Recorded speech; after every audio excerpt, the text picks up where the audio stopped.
Good morning. So in this video I'm going to talk about argument analysis, and as you can see on the whiteboard I have a kind of outline of the essay Where Do We Stand, and we will try to analyze the argument of this essay, Where Do We Stand? So, when we analyze something, we first identify its components. So, let's ask a question. What are the components of an argument? So, the most important component in an argument can be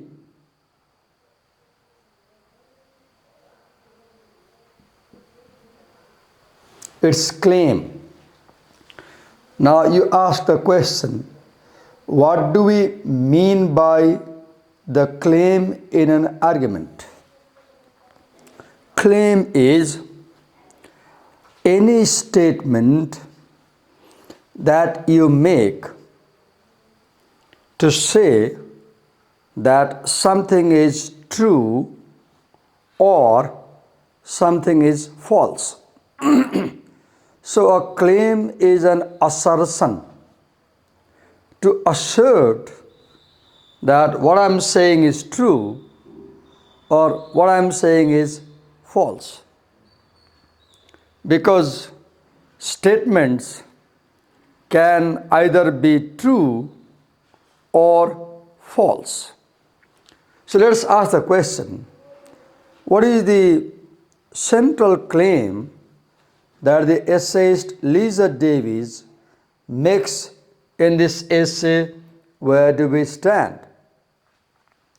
So, the central claim, as you can see on this whiteboard, is the language of space has distinctive accents and confusing umlauts from culture to culture, from group to group within a single country, or even between the sexes.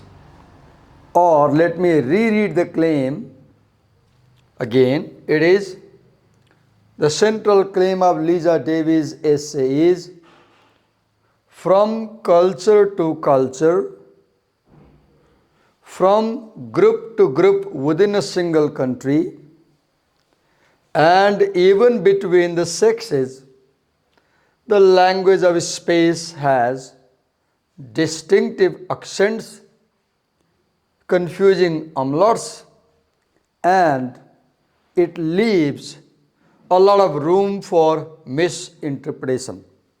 This is the central claim.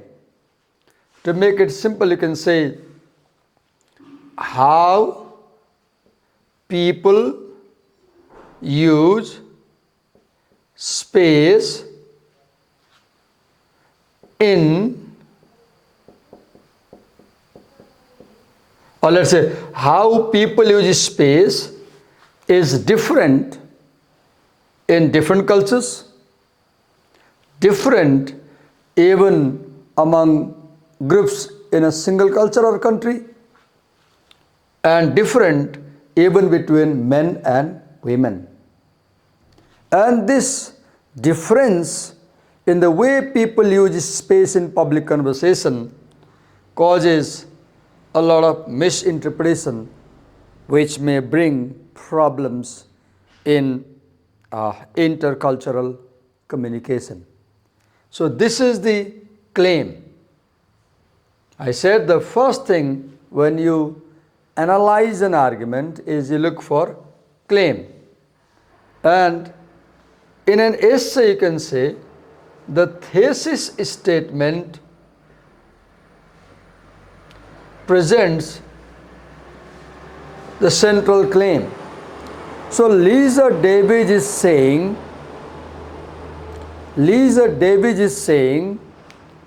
it is true that from culture to culture and from group to group within a single country, as well as between men and women, the language of space has distinctive accents, confusing umlauts, that leaves a lot of room for misinterpretation in intercultural communication. This is the claim. Now, the second element that you look for when you analyze an argument is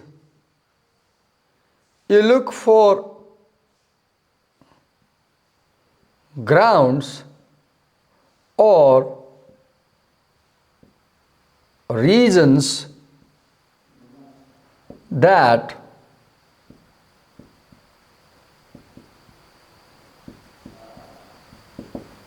support the claim. First you look for claim, now you look for reasons. Whenever you say something, you also happen to tell why you are saying that. So Lisa Davis in paragraph 4 of her essay makes this claim that from culture to culture, from group to group within a single country, even between the sexes, the language of space has distinctive accents, confusing umlaut that leaves a lot of room for misinterpretation in intercultural communication. So why should we believe Lisa Davis? We ask her, why should we believe you? Then what Lisa Davis does? She, if you come to paragraph 5, she gives the first ground, first reason, first evidence, though there is a distinction between reason and evidence, but for the time being let's use it as synonymous. So in paragraph 5, Lisa Davis brings her first ground or first reason. She says that, look, are the Saudi Arabians who are high contact people who stay as close that they might spit on your face while having conversation, or as close that you might breathe you might smell their breath. And look at Americans who are low contact people in a sense, who maintain at least 18 inches difference when they talk to someone in public conversation. So two cultures, the Saudi Arabian culture and the American culture. Now it says space use is different. Saudis high contact, Americans low contact. Now this difference between the Saudi and the Americans leaves a room for misinterpretation. What happens? As you read in the opening scene, when the Saudi approaches the American too close in a conversation, in a cocktail party, the American, who doesn't understand why the Saudi is coming so close physically, the American feels bullied. This is the misinterpretation.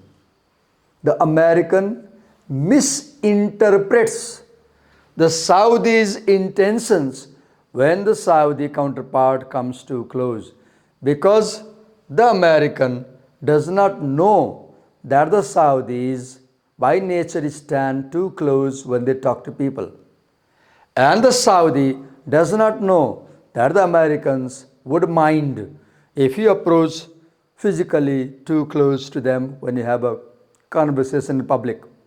Each of them do not know the beliefs about another's use of space.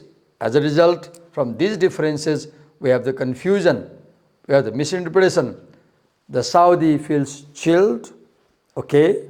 The American feels bullied.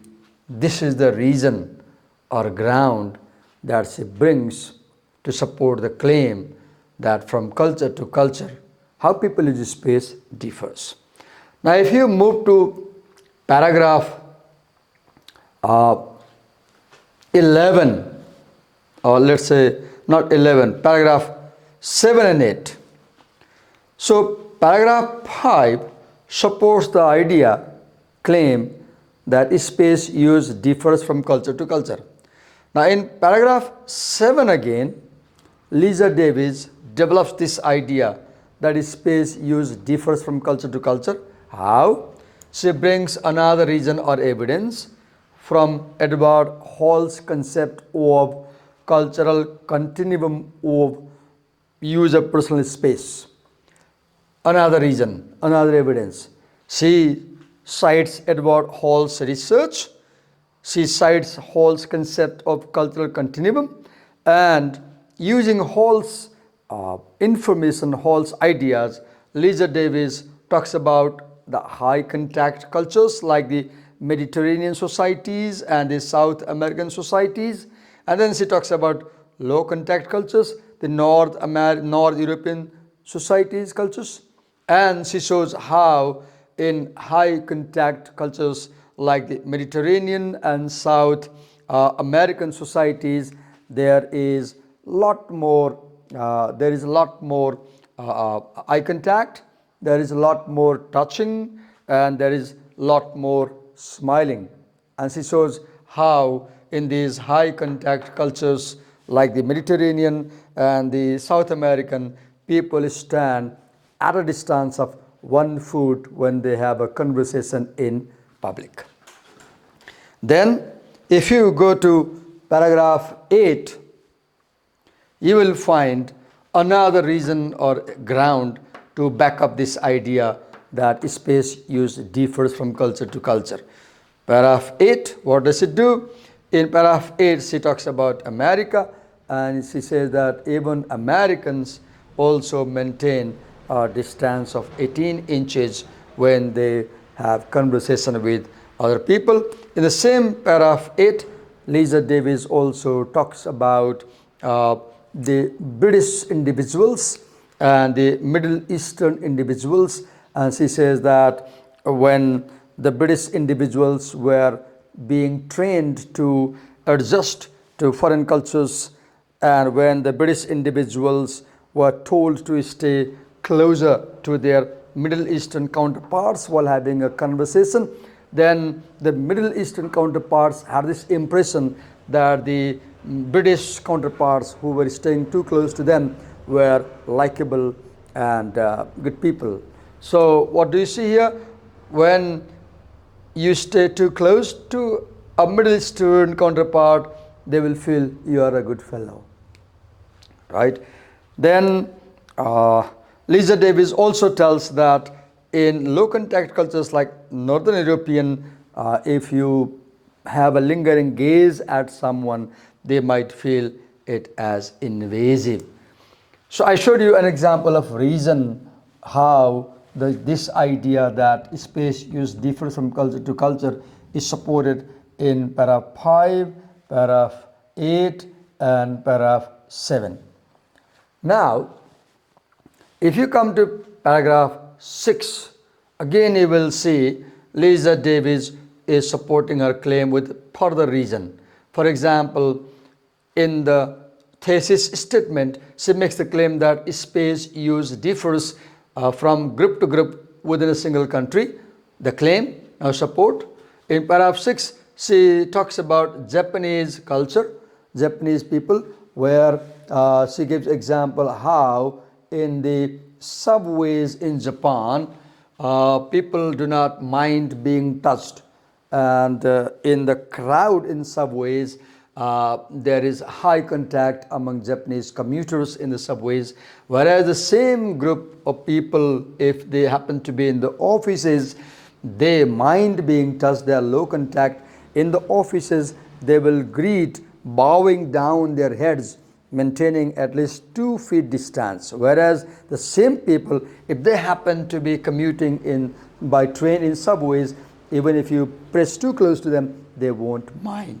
So this is para number 6 is a reason or ground to support the claim that space use differs from group to group within a single country. Now, okay. Now, if you go to paragraph 8, you see another reason or support or ground. For example, in paragraph 4, she makes the claim that space use differs between men and women, between sexes, he says. And if you go to paragraph 8, toward the end of paragraph 8, she says that women stay too close when they talk to other women or men, other counterparts. So women stay too close. And if you go to paragraph 9, she gives another reason or evidence where she says that men do not prefer staying too close when they talk. Men maintain a larger distance when they talk to their counterparts. And she shows that men and women do not use space the same way. This idea in the thesis statement is supported with examples in paragraph 8 and 9. Right. So I was explaining you the concept of reasons or grounds. So the first element in an argument analysis is claim, and the second element in an argument analysis is reason or ground or evidence or support or examples that a writer brings to support the claim she or he is making. The third element in an argument analysis is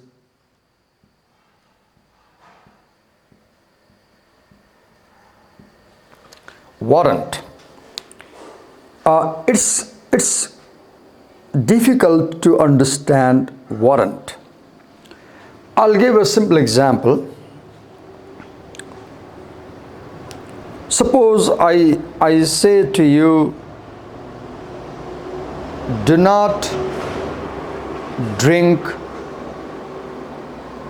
the water that is not boiled and filtered. See my statement. Do not drink water that is not boiled and filtered. Claim. You ask me the question, why? Why shouldn't I drink the water that is not boiled and filtered? Then I say, it will make you sick. It will make you sick. Now I said, do not drink unfiltered water. You asked me why. I said, it will make you sick. Now you will believe my reason that water that is not boiled and filtered properly will make you sick, and you will not drink that water.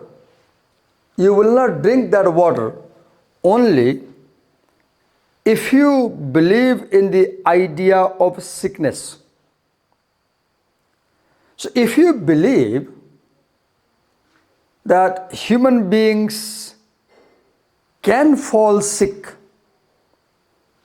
if you believe that human beings can fall sick if they are not careful about what kind of water they drink, then only you will believe my claim that you should not drink that water because it will make you sick. So what connects my claim that the water is not safe to drink and the reason that it will make you sick? The claim, don't drink the water, and the reason, it will make you sick. I repeat, the claim, do not drink that water, and the reason, it will make you sick. They get connected only if you believe that health is important, only if you believe that we may fall sick, only if you believe that we should protect our health. Suppose you don't believe that unsafe water can make you sick, and I say to you that don't drink the water because it's not boiled. I said, don't drink the water. You said, why?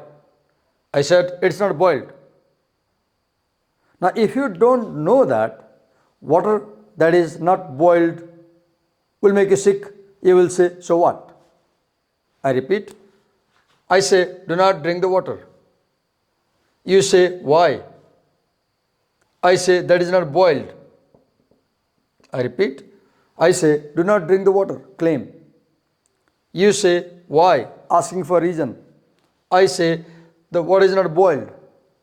Now, if you do not know that water that is not boiled can make you sick, you will say, so what? But if you know that the water that is not boiled might make you sick, you will say, oh, I see, I won't drink that water. So, the belief that unboiled water will make you sick, the belief that unboiled water makes you sick, makes you accept my instruction not to drink the water.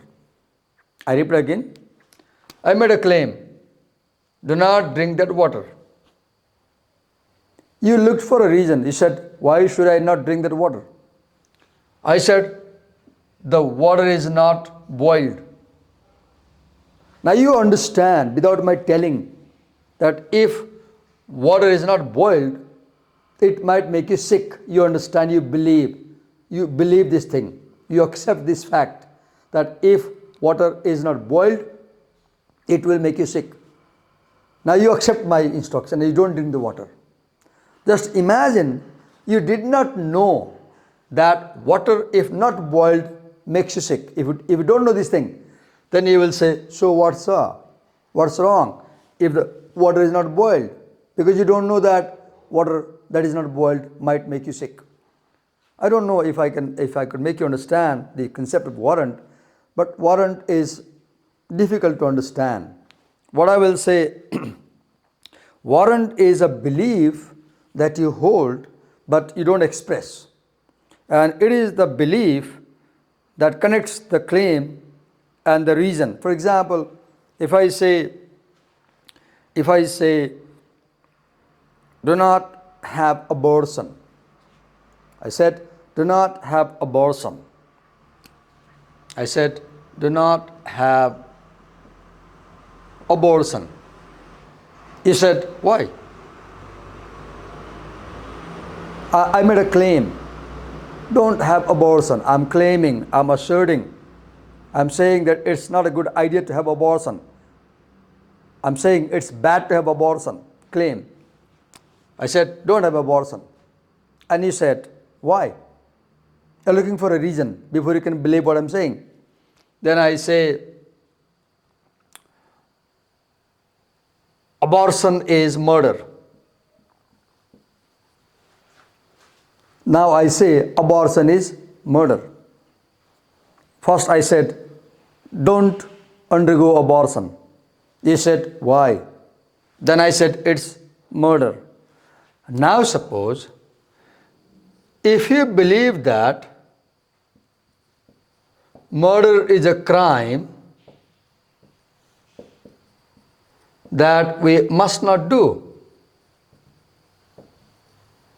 if you believe that murder is a crime that we must not do, you will believe my claim, do not have abortion.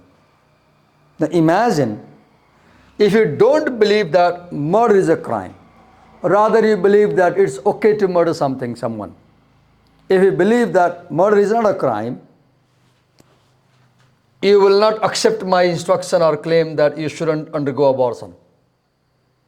But if you believe that murder is something bad, if you believe murder is a crime, and I say, don't undergo abortion, you say, why. I give the reason abortion is murder of a life. And you believe that murder is a crime. So the belief, the assumption that murder is a crime connects the claim, don't do abortion, with the reason it's murder. Don't do abortion, claim, it's murder, reason. And you follow what I say and you decide not to have abortion because you believe that murder is a crime. So the concept, the belief that murder is a crime, the belief murder is a crime connects the claim abortion is bad because it's murder. Now, if you don't know that murder is a crime, suppose, imagine you don't know that murder is a crime, you will say, so what? I'll undergo the abortion. So, you accept the claim that we should not undergo abortion because you believe that abortion is a crime. That you believe that abortion is a murder and murder is a crime. I repeat, you do not undergo abortion because you believe that abortion is murder and murder is crime. In my argument, I didn't say to you that murder is crime. I simply said abortion is murder. I repeat, I did not say that abortion is crime. I simply said, don't do abortion. You said, why? I said, abortion is murder. The argument ended. The discussion ended. I never said that murder is a crime. But you believe, you know, you understand that murder is a crime for which you can be jailed for 15 years. You have this belief, tacit belief, unstated assumption. And it is this assumption that we shouldn't do crime which makes you accept my advice not to undergo abortion. So this belief which makes you accept my claim, that belief is the warrant. So warrant is the unexpressed, implicit belief or assumption that you hold which makes you connect the claim and the reason. Claim, do not undergo abortion. Reason, it's murder. Now, how do you connect do not undergo abortion and it's murder? Because you believe that something that is defined as murder is a crime. You further believe that something that is defined as crime is punishable. You further believe that something that is defined as punishable we should not do. The belief that murder is a crime, the belief that crime is punishable, the belief that something punishable should be avoided is not expressed here directly, but you understand. I repeat, you understand that murder is crime. I never said to you. You understand that crime is punished by law. I never said to you. You understand something punishable by law you shouldn't do. The three beliefs, what? Murder is a crime. Crime is punishable by law. What is punishable by law you should avoid. These three beliefs I didn't express, but you understand it and you believe. That's why you accept my advice not to undergo abortion. This is what warrant is. Now, the next element in an argument is, let's say, evidences or backing. Evidences. Evidence is, you ask a question, where? For example, if I say, do not undergo abortion, claim. You say, why? I say, it's murder. Then you say, where did you read that abortion is murder? Then I open the book of penal code. I open the Danda Vidhan, penal code, the book of crime and punishment, the law. and I take you to a section where it talks about definition of murder. And in one clause, the law defines abortion as murder.